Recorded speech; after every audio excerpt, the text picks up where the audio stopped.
नमस्कार मंडळी, तर आम्ही चाललो आहोत गावाला गणपतीमध्ये. 2 दिवस झालेत गणपतीचे आणि आम्ही आता चाललोय. आणि अचानक प्लॅन झाल्यामुळे आम्हाला तिकीट भेटली नाही, त्यामुळे जनरलने उभं राहून जातोय. रात्रीची ट्रेन पकडली होती आणि सकाळी हे सुंदर दृश्य पाहत आम्ही पोचलो आमच्या गावी. कधी बाप्पाला बघते असं झालं होतं. आणि जेव्हा मी माझ्या बाप्पांना बघितलं, बाप रे किती सुंदर दिसत होते ते. आणि त्याच दिवशी रात्री आमच्या घरी भजन होतं, त्यामुळे सगळे मंडळी जमा झाले होते भजनासाठी आणि सर्वांनी भजनाचा आनंद घेतला. आणि माझी ही रात्र अशीच संपली.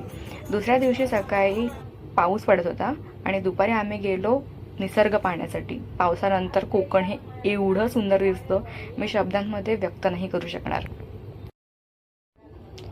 चौथ्या दिवशी सकाळ सकाळी मी रांगोळी काढायला बसली, कारण आज येणार होती गौराई.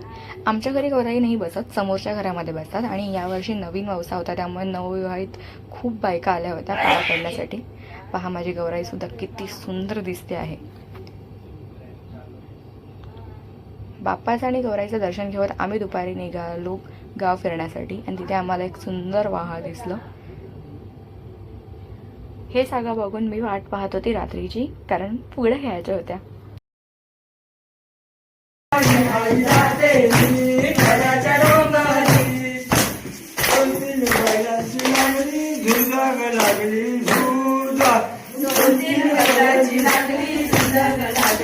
नेक्स्ट डे आम्ही गेलो देवळामध्ये.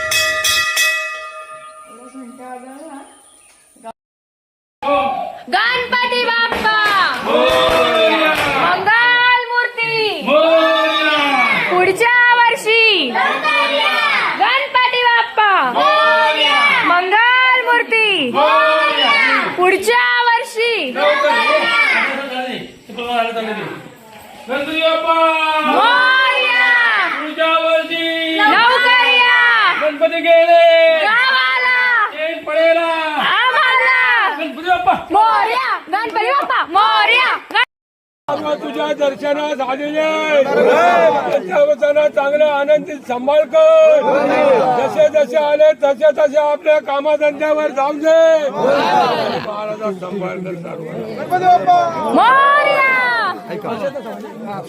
जय देवा गणपती. बाप्पांचं विसर्जन झाल्यानंतर आम्ही लगेच निघालो मुंबईच्या दिशेने. आणि आमची तिकीट नव्हती, त्यामुळे आम्ही जनरलने निघालेलो. आणि गर्दी बघून आमची हालत खराब झाली होती.